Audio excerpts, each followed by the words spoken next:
Bonjour à tous, bienvenue sur notre premier webinaire Ville alliée de la biodiversité au cœur de votre communauté organisé par Nature Action Québec. Avant d'aller plus loin dans la présentation, je vais vous donner quelques modalités pratiques. Si vous avez des questions au fil de la présentation, vous pouvez les écrire dans l'onglet questions-réponses en haut de votre écran ou bien dans le fil de discussion. Nos présentatrices y consacreront 15 minutes en fin de présentation. Pour votre information, le webinaire est enregistré et vous sera transmis dans les jours qui suivent la présentation.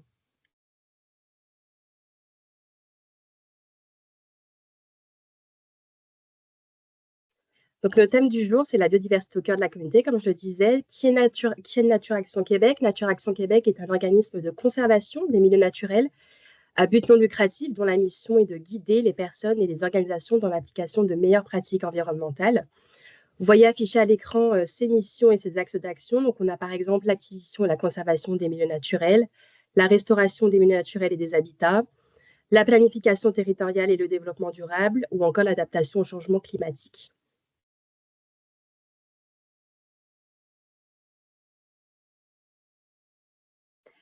Nos oratrices du jour, ça peut être Catherine Georges, Génie Potvin et Andréane Dalpé. Donc, Andréane Dalpé, tout d'abord, est titulaire d'un baccalauréat et d'une maîtrise en sciences biologiques. Elle a commencé en environnement en tant que chargée de projet à la ZIP des Seigneuries avant de rejoindre Nature Action Québec en 2021. Depuis son arrivée dans le domaine, elle a participé au fonctionnement de projets de gestion de plantes envahissantes en milieu humide avec différentes villes, ainsi qu'à la réalisation d'inventaires floristiques et fauniques dans le milieu forestier, agricole et urbain. Catherine Georges, quant à elle, est titulaire d'un baccalauréat en sciences biologiques, d'un master en gestion des milieux aquatiques et d'une maîtrise en écologie internationale. Elle a réalisé plusieurs inventaires floristiques et faunistiques dans le cadre d'études d'impact, et ces différentes expériences lui ont permis de se spécialiser en restauration des milieux naturels, notamment dans la lutte contre les espèces végétales exotiques envahissantes, EVEE, dont on vous parlera plus précisément dans la suite de la présentation. Enfin, Eugénie Potvin est diplômée d'une maîtrise en sciences de l'environnement et d'un baccalauréat en biologie. Elle cumule près de 8 ans de travail en environnement. Elle a travaillé pour l'écoquartier de l'arrondissement de Verdun, géré par Nature Action Québec, avant d'intégrer l'équipe de restauration des milieux naturels Chenac, où elle agit maintenant à titre de chargée de projet intérimaire, notamment pour le projet de gestion des milieux naturels de l'île des Sœurs.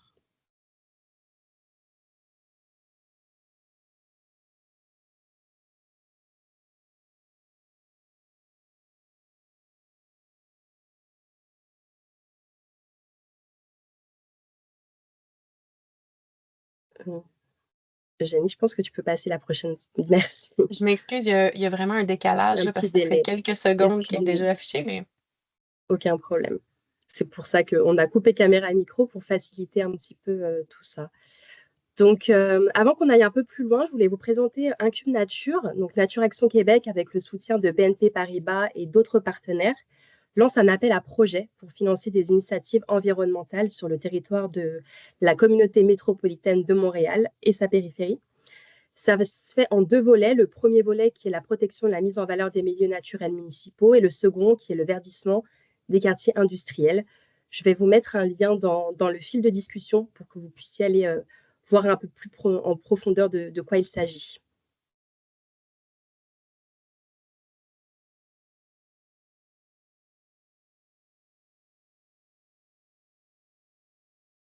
Comme je le disais, le thème du jour, c'est biodiversité vivante. Donc, vous allez découvrir tout au long de la présentation les actions, les aménagements qui vous est possible en tant que ville ou MRC de réaliser pour la protéger, la restaurer et ou la favoriser. Donc, on voit par exemple ici quelques actions structurantes, comme les inventaires écologiques, des plantations, les aménagements écologiques. Donc, je vais maintenant laisser la place à mes collègues, donc Catherine, pour la suite de la présentation. alors bonjour tout le monde. Donc moi je vais vous présenter ce qu'on fait chez Nature Action Québec dans le cadre de la lutte contre les espèces exotiques envahissantes, que je vais appeler tout au long de cette présentation EVE pour faire plus simple. Donc les interventions de contrôle des EVE sont importantes pour protéger la biodiversité et les milieux naturels. Donc tout d'abord, ça favorise le retour des espèces floristiques indigènes, ça permet de restaurer les habitats et les fonctions écologiques du milieu. Puis, ça augmente la diversité et la résilience du milieu naturel. Ces interventions vont être bénéfiques pour plusieurs espèces, donc notamment des espèces à statut. On peut citer par exemple la rainette faugrillon, le petit blongiot, plusieurs espèces de tortues comme la tortue molle à épines ou encore des espèces de couleuvres comme la couleuvre brune. Les EVE ont aussi plusieurs impacts sur la santé humaine, l'agriculture et les activités récréatives. Donc par exemple, on peut citer le phragmite qui peut venir endommager des infrastructures, boucher des canalisations et voire inonder des habitations qui sont à proximité de milieux humides et augmenter les risques d'incendie. Alors, Nature Action Québec propose plusieurs volets et services dans la lutte contre les EVE pour des projets à but de restauration des milieux naturels. Donc, ce qu'on va faire, c'est qu'on peut venir faire des inventaires et des cartographies des EVE. On peut réaliser des plans de gestion et des stratégies d'intervention. On va venir proposer des activités de contrôle sur le terrain. On peut également accompagner les municipalités à la fois dans la recherche et dans la demande de financement, dans les activités de lutte. On peut aussi conseiller les arrondissements. On fait également des formations aux élus, aux employés municipaux et aux citoyens. Puis enfin, de la sensibilisation et de la diffusion des connaissances. Donc, ce qui est bien important ici, c'est y aller sur la prévention, le contrôle et la restauration. Donc, je vous invite à découvrir un projet de contrôle des EVE qu'on a réalisé afin de restaurer l'habitat de la rainette faugrillon. Donc ici, la problématique, c'est donc l'habitat de la rainette faugrillon qui est menacé à la fois par le roseau commun et le nerf brun. Dans le cadre de ce projet-là, il y a plusieurs bailleurs de fonds, donc la Fondation de la faune du Québec, le Service canadien de la faune, les fonds des régions et de la ruralité, le Conseil régional de l'environnement de la Montérégie. La durée totale du projet, ça s'est déroulé sur 10 ans. Les interventions qui ont été réalisées, c'est des travaux de contrôle du roseau commun et du nerf brun. Et enfin, l'objectif du projet, c'est de restaurer l'habitat de la rainette faugrillon.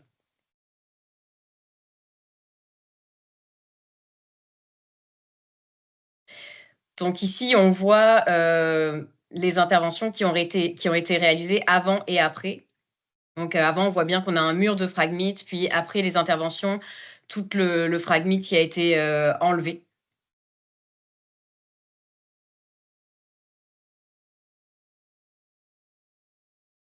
Puis la petite rainette faugrillon au milieu, pour montrer à quel point la présence du phragmite peut venir nuire à ses déplacements.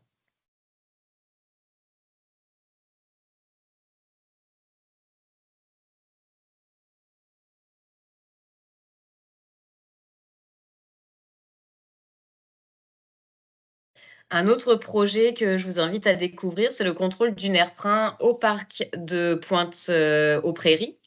La problématique ici, c'est que le sous-bois était complètement envahi par le nerf brun. Et donc, c'est un sous-bois qui a une certaine valeur écologique liée aux espèces végétales à statut qui sont présentes. Le bailleur de fonds, dans le cadre de ce projet, c'est la ville de Montréal. Le projet a duré 4 ans en tout. Il y a 1 année d'intervention, puis 3 années de suivi. Le type d'intervention qui ont été réalisées, c'est des travaux de contrôle du nerf brun. Et l'objectif du projet, c'est de favoriser la régénération naturelle du sous-bois. Alors ici, voici les interventions qui ont été réalisées au fil des années. Donc à l'année 1, il y a eu l'arrachage des gaules à la fois à l'été et à l'automne.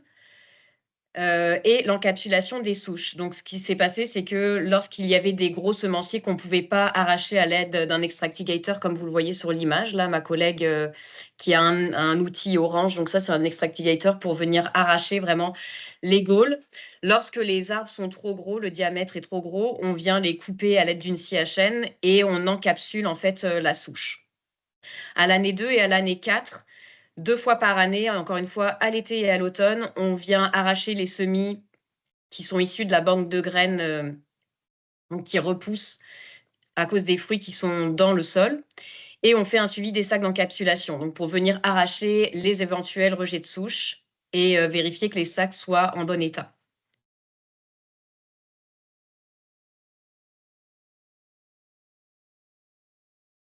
Donc ici, je vous ai mis des petites images pour montrer. Sur l'image de gauche, on voit vraiment que le sous-bois est envahi par du nerf brun. Puis après intervention, donc on a enlevé le nerf-prin. On voit qu'il y a quelques petits arbustes, mais voilà, c'était vraiment principalement du nerf-prin qui était présent.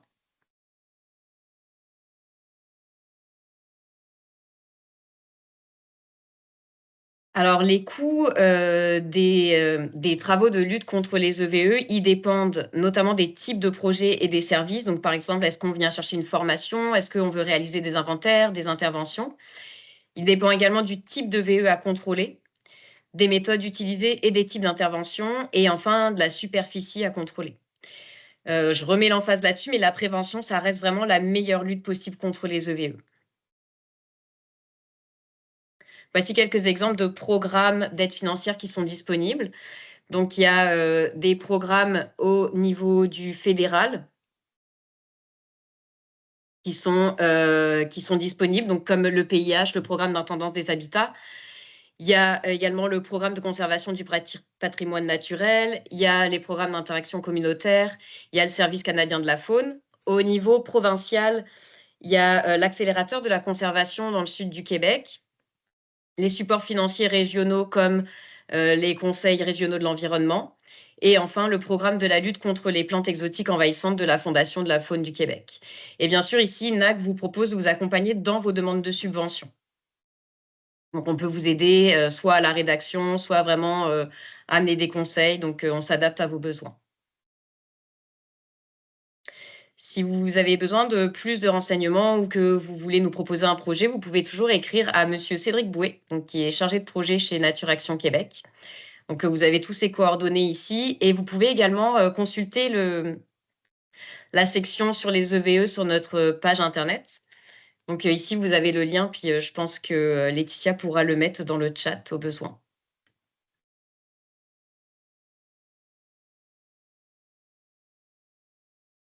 Merci Catherine. Donc, je vais continuer avec une autre offre de service qu'on a, c'est la gestion des milieux naturels. Plus précisément, je vais vous parler en fait d'un exemple de projet qu'on a, c'est celui à l'île des Sœurs.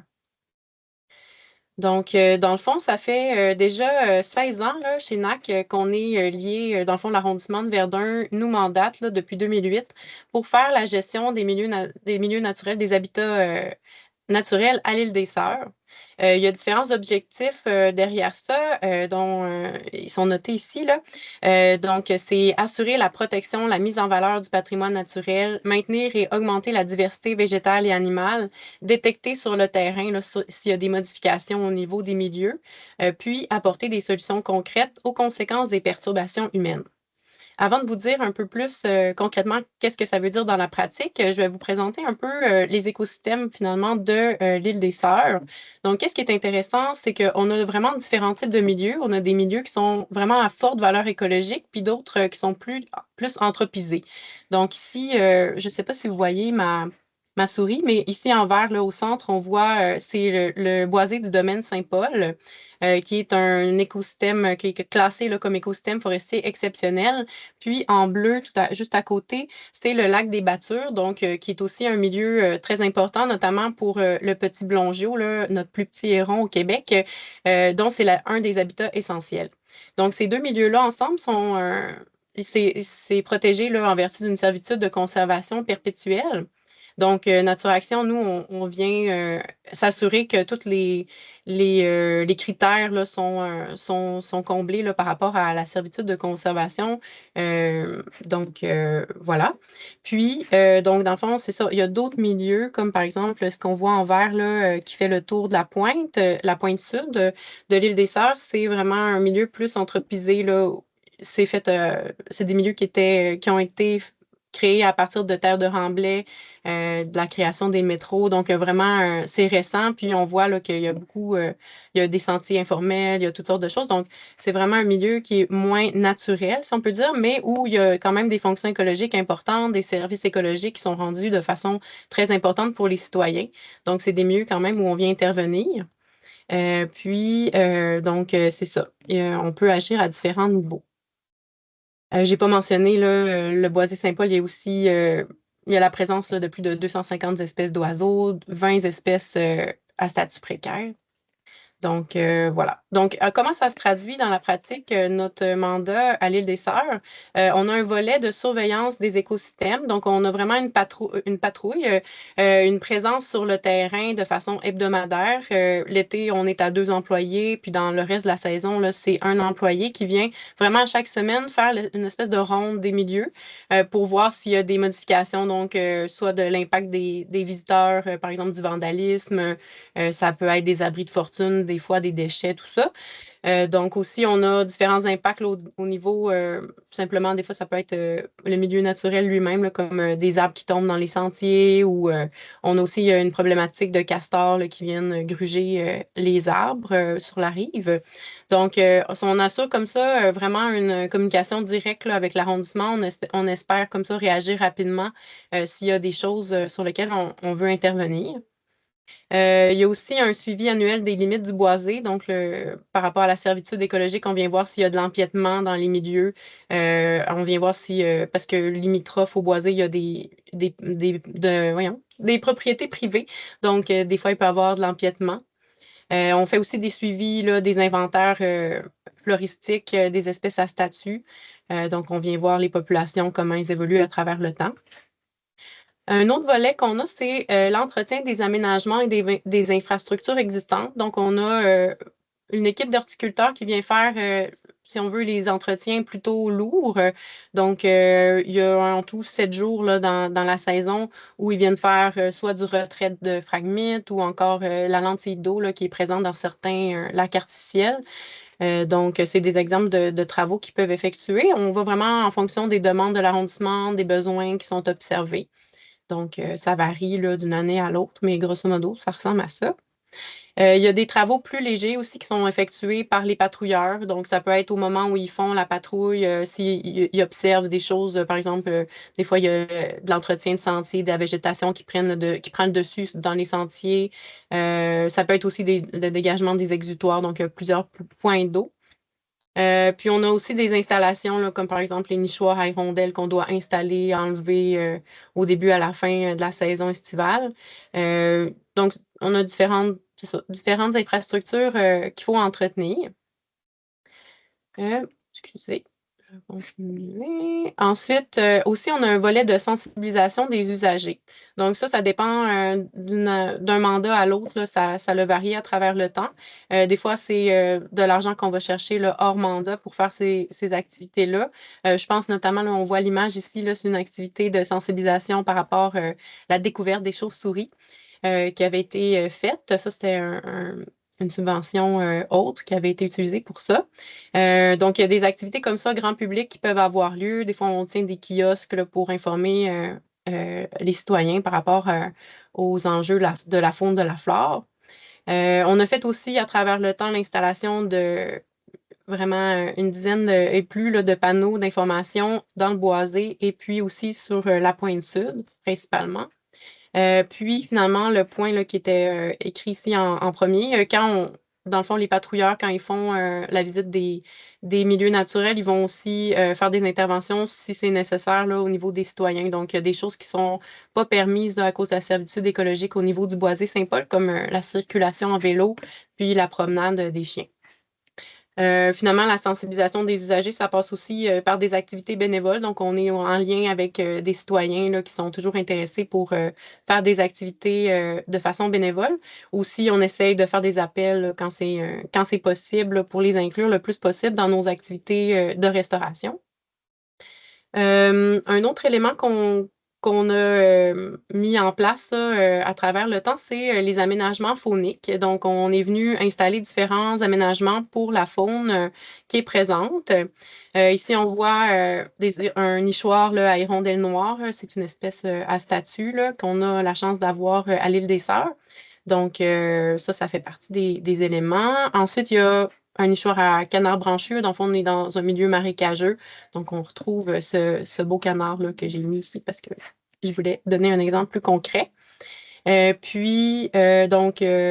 ça. Je pense que... Ah oui, l'autre diapo, on voit aussi d'autres aménagements qu'on peut faire pour la faune. Donc, on a ici un exemple de dortoir à chauve-souris qui va venir combler des besoins des chauves-souris là, pendant la nuit. C'est pas pour l'hiver, là, mais c'est vraiment pendant pendant la nuit, qu'est-ce que je dis là? Pendant le jour, quand ils dorment.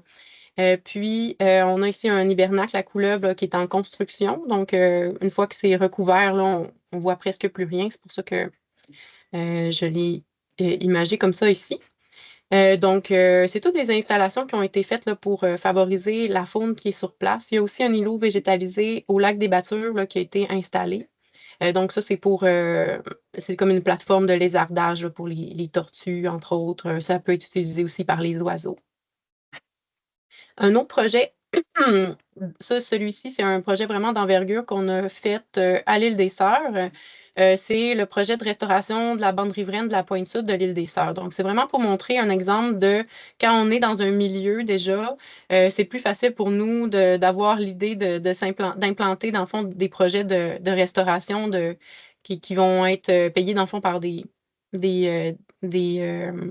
en partie, en tout cas, par des bailleurs de fonds.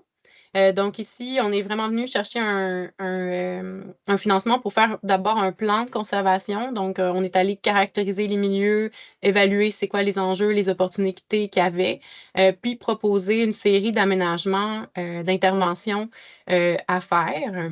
Puis ensuite, dans une deuxième phase, on a été trouver du financement pour réaliser une partie de ces interventions-là. Donc, je pense que, je ne sais pas si Laetitia, tu as déjà, je ne vois pas le chat, là, mais dans le fond, il y a plusieurs financements qui ont été utilisés pour faire ces interventions-là.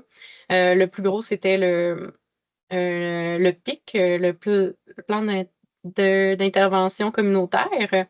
Donc, voilà. Fait que dans ce travail d'intervention-là qu'on a fait, on est venu faire de la lutte aux EVE, la plantation de plus de 500 arbres et arbustes, 700 herbacées. Il y a eu aussi l'installation de 2 jardins pour les pollinisateurs, un hôtel à insectes, puis la protection, là, comme je vous disais tantôt, on a des problèmes de castors, donc on est venu protéger aussi des arbres là, matures dans la bande riveraine.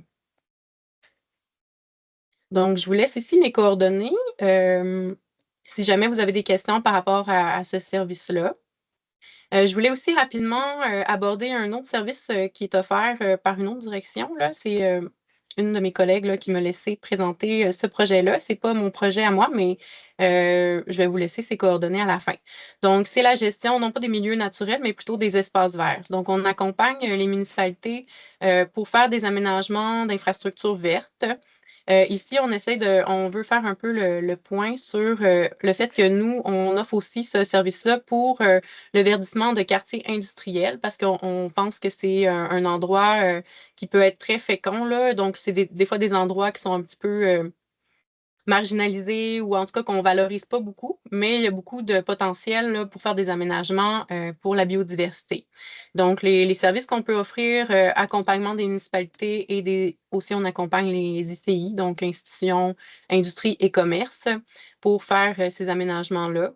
On peut les accompagner au niveau des municipalités plutôt là, à propos de la modification des réglementations dans les villes. Donc, ça peut être, par exemple, la coupe de l'herbe. Là. Des fois, il faut faire des modifications pour faire nos aménagements comme on le désire. Ensuite, on peut faire des propositions là, c'est ça, j'ai déjà dit d'aménagement. Il y a l'élaboration de plans concept, simulation visuelle. Puis, on vise vraiment des aménagements axés sur soit la réduction des îlots de chaleur, l'augmentation de la biodiversité et puis la capture des eaux pluviales. D'ailleurs, c'est ce qu'on voit ici là, à gauche. C'est un exemple là, ici. C'est un stationnement écologique là, qui était proposé. Donc, on propose entre autres, là, ça peut être des noues végétalisés, des espèces de petits fossés là, pour recueillir l'eau, où on va venir implanter des plantes d'intéressantes pour mitiger l'impact des eaux pluviales. Donc, différents aménagements comme ça qu'on peut faire. Sinon, on voulait aussi juste vous présenter rapidement c'est un type d'aménagement on peut venir implanter, par exemple, dans les milieux industriels, dans les zones industrielles, c'est des zones de non-coupe.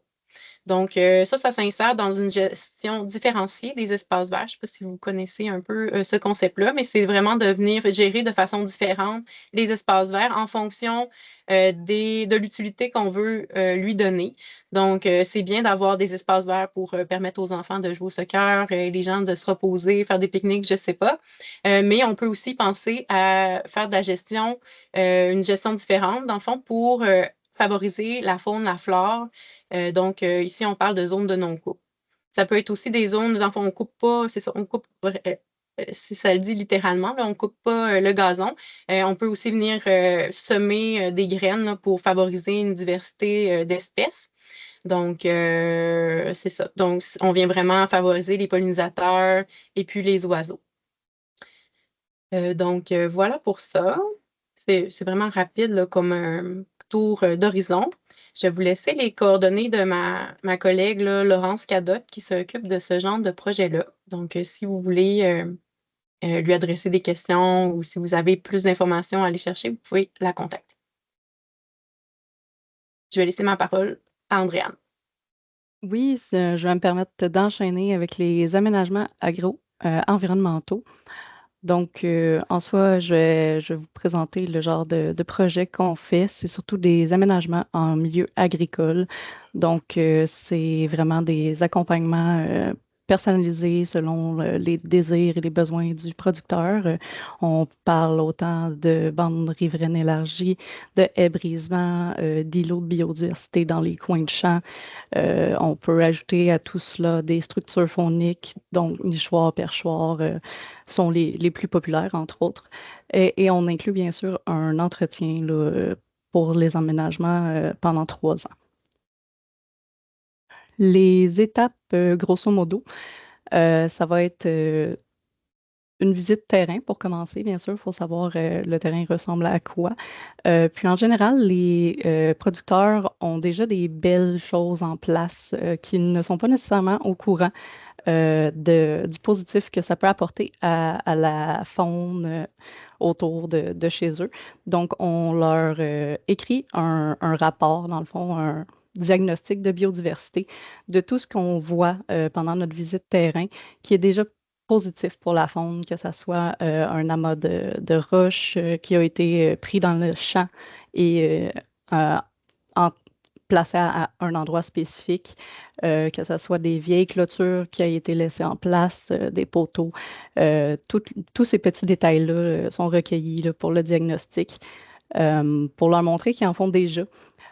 Si par la suite ils veulent en faire plus, ben, et on est là pour faire des plans d'aménagement avec eux. C'est vraiment en collaboration, là, finalement. Donc, on y va avec les plantes que les gens désirent. Et bien sûr, on ne mettra pas les plantes que le propriétaire n'aime pas. Par la suite, on s'occupe, c'est clé en main entièrement parce que les producteurs sont très occupés pendant les étés. Donc, on fait la mise en place des aménagements ainsi que tous les entretiens qui sont nécessaires, là.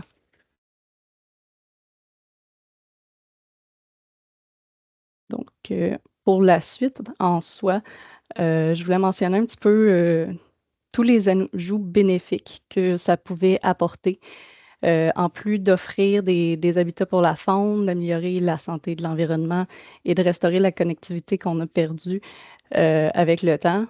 Ça va aussi apporter des effets brise-vent qui sont parfois recherchés.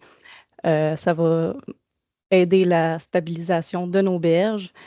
Ça va créer plusieurs corridors de déplacement pour la faune. Ça va nous aider aussi pour la filtration de polluants.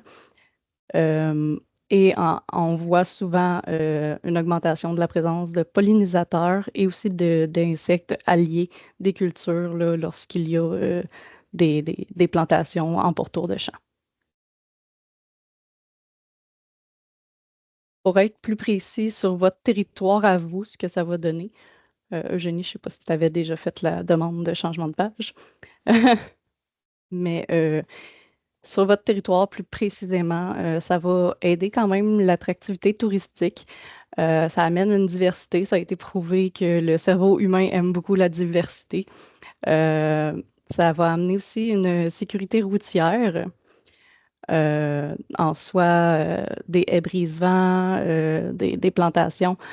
Ça crée une barrière physique qui peut nous aider à contrôler les vents dominants ou à les réduire dans certains cas. Aussi, pendant l'hiver, ça peut réduire la neige qui passe sur les routes et qui crée notre merveilleuse glace noire qu'on connaît si bien. Ça va aussi aider, bien sûr, la santé des citoyens, que ce soit par la qualité de l'eau, par la réduction de la dérive, des pesticides, des odeurs, et j'en passe. Honnêtement, il y a beaucoup, beaucoup de bons points, là. Alors, côté financement, il y a quelques possibilités de ce côté-là. Un des plus populaires, je ne mentirais pas, est le ministère de l'Agriculture, des Pêcheries et de l'Alimentation, donc qu'on appelle souvent le MAPAC. Du côté du MAPAC, on a les PAD qui nous permettent de faire nos projets euh, complets, de la mobilisation jusqu'à l'accompagnement. Mais on a aussi le prime vert qui permet aux agriculteurs de venir payer une partie des aménagements qui vont être faits. On a aussi ALUS dans les différents secteurs, donc Montérégie, Lanaudière et Laurentides, qui vont venir nous accompagner. On a la Fondation de la Faune du Québec par son programme de mise en valeur de la biodiversité agricole. On a le programme d'interaction communautaire que ma collègue Eugénie a mentionné plus tôt. Puis on a aussi le programme 2 milliards d'arbres là, qui peut venir nous accompagner. Il y en existe quelques autres, mais en général, je vous dirais, c'est surtout ceux-là qui sont souvent utilisés pendant nos projets. Si jamais c'est des projets qui vous intéressent, n'hésitez pas à me contacter. Ça va me faire plaisir de répondre à vos questions et de voir si c'est possible d'accompagner les agriculteurs de votre secteur dans des actions sur leur terre.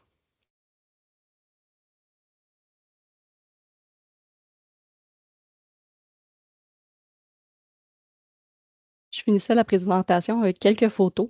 Celle-ci, juste pour vous dire, c'est une haie qu'on a plantée il y a 2 ans. Donc ça, c'est vraiment le résultat de croissance après 2 ans. Vous allez voir la prochaine diapo. On plante des petits plugs, là. Donc c'est quand même assez impressionnant après 2 ans ce que ça peut avoir l'air.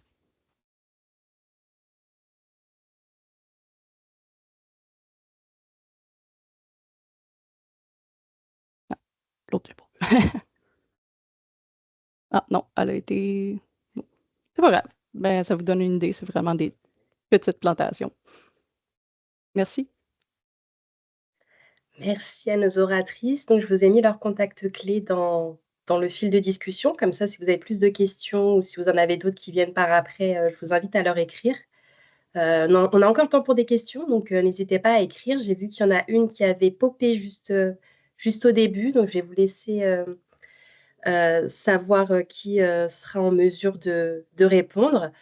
Le service d'accompagnement dans les demandes de subventions est-il gratuit? C'est demandé par Julien Rochefort-Laberge. Est-ce que l'une d'entre vous est...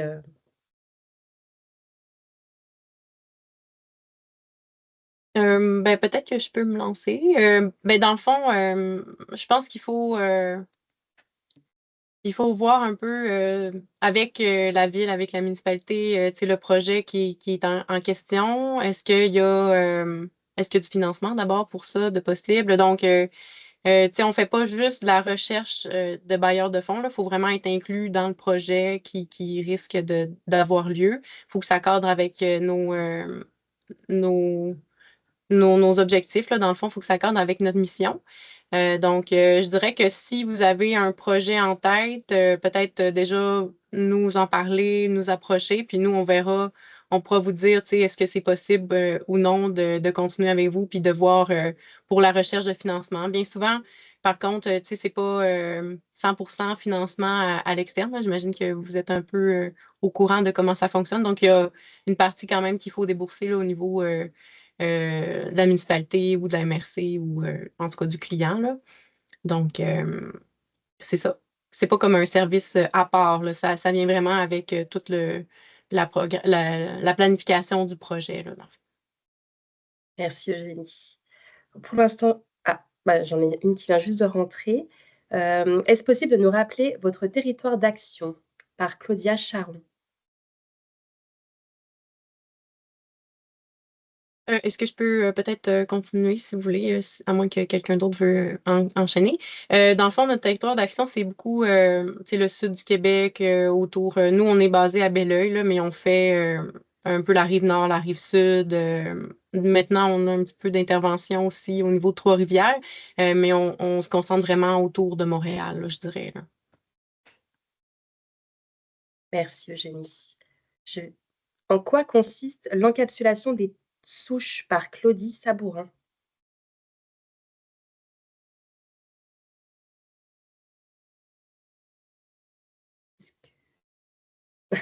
Catherine, je pense que tu as ton micro de fermé. Oui, Parfait, désolée. merci. Attends, est-ce que tu peux juste répéter la question que je capte Claudie bien? Sabourin qui nous Ouais. demande en quoi consiste l'encapsulation des souches. Oui, alors dans le fond, Claudie, c'est que l'encapsulation, c'est pour éviter que le nerf prin fasse des rejets de souche. Donc le nerf prin, c'est s'il se sent agressé, donc si on le coupe, il va avoir des rejets de souche. Donc quand on met un sac d'encapsulation, ça permet vraiment d'étouffer la plante et aussi par solarisation.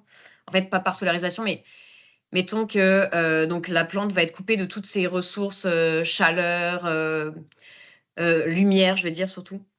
Donc la plante va être coupée de la lumière, donc elle va pas pouvoir vraiment se développer. Donc on va venir affaiblir la souche.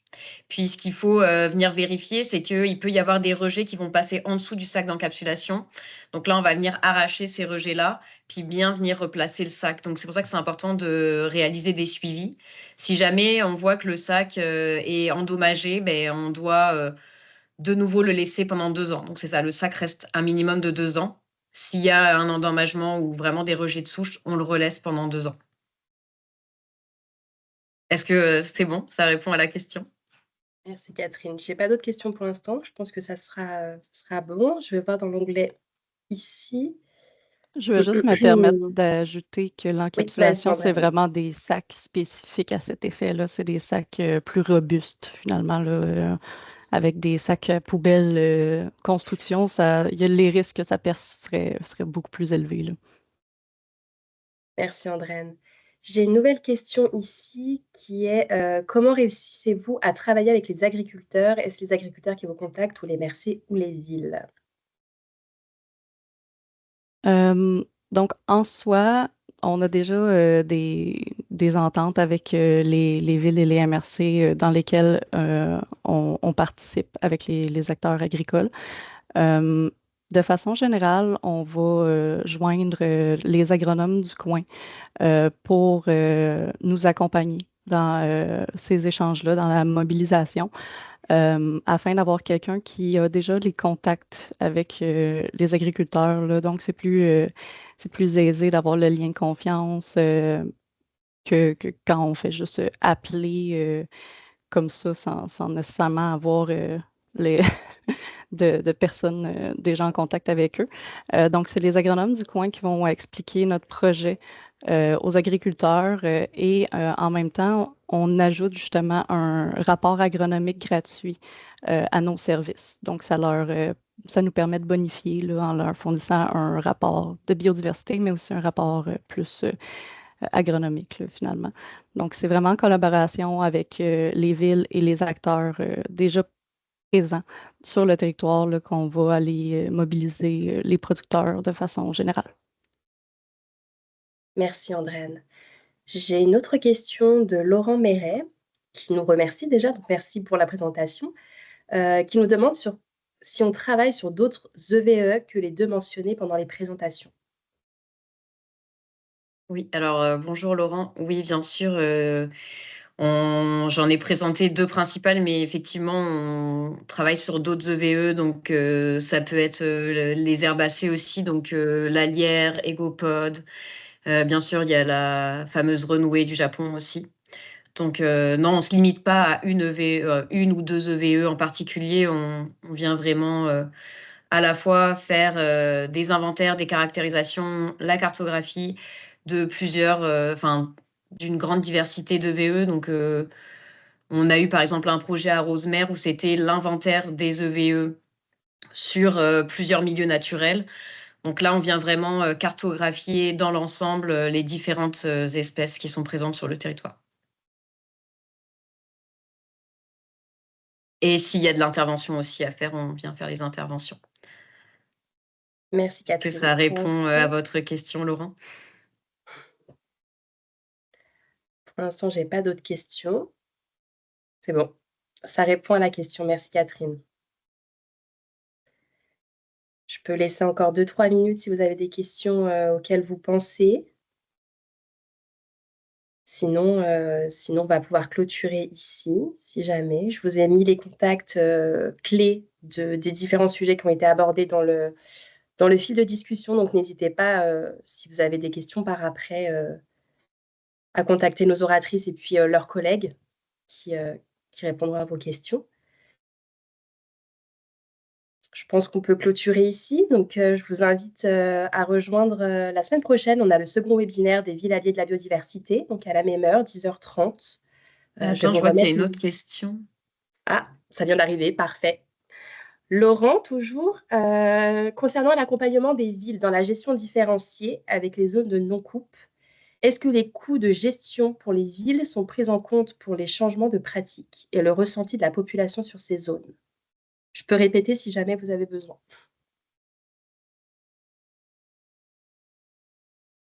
Oui, donc je vais juste alors lire concernant les coûts de gestion pour les villes sont pris en compte et les changements des pratiques, les ressentis pour la population. Ben oui, c'est sûr que le ressenti de la population, ça fait partie des choses qui sont au cœur de cette approche-là. Là. Je pense que dépendamment, comme là, par exemple, il y a eu un projet, là, c'était voyons, pour Hydro-Québec, là, en fait, c'est des lieux qui étaient peut-être moins utilisés là, en général, donc l'acceptabilité sociale est plus facile. Mais oui, c'est sûr que c'est un des enjeux importants à tenir en compte. Au niveau des coûts de gestion pour les villes, les changements de pratique, tout ça, tu sais, ça va vraiment dans le fond, nous, on n'impose rien. Là, on fait juste accompagner les municipalités, les villes. Donc, c'est sûr que c'est quelque chose qui est discuté. S'il y a des pratiques à changer, comment c'est fait, on peut accompagner justement les équipes, faire des formations. Ça a déjà été fait là, de faire des formations sur le plan de gestion, comment il est. Puis, par exemple, il y a certains endroits où on fait des coupes aux 4 ans, d'autres où on ne fait pas de coupe du tout. Donc, c'est vraiment, il y a vraiment tous des détails là, à tenir en compte. Donc, c'est ça, il y a des formations en interne qui peuvent être faites. Puis, dans le fond, c'est ça, dépendamment de la ville, qu'est-ce qu'elle décide de faire, on l'accompagne là, pour dire combien ça peut coûter. Et puis, dans le fond, on n'impose rien, là, c'est ça que je veux dire. Je ne sais pas si ça répond à la question. Là. J'ai peut-être pas été le plus clair possible, mais. Je vais laisser 2 secondes, voir si Monsieur Méret veut réagir. C'est parfait. Ça répondait à la question. Merci Eugénie. J'en ai pas eu d'autres entre-temps, donc n'hésitez pas si jamais. Sinon, on va clôturer ici. Donc, je vous ai mis dans le fil de discussion le lien pour vous inscrire au prochain webinaire la semaine prochaine, qui sera donc la nature au service de votre municipalité. N'hésitez pas à partager autour de vous si vous avez dans votre réseau des personnes qui pourraient être intéressées. Merci à Catherine, Eugénie et Andréane. C'était très inspirant et très instructif. Donc, je vous souhaite maintenant une excellente journée. Et puis, on se dit à la semaine prochaine.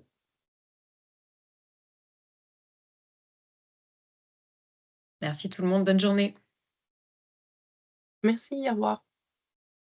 Merci, bonne journée à tous.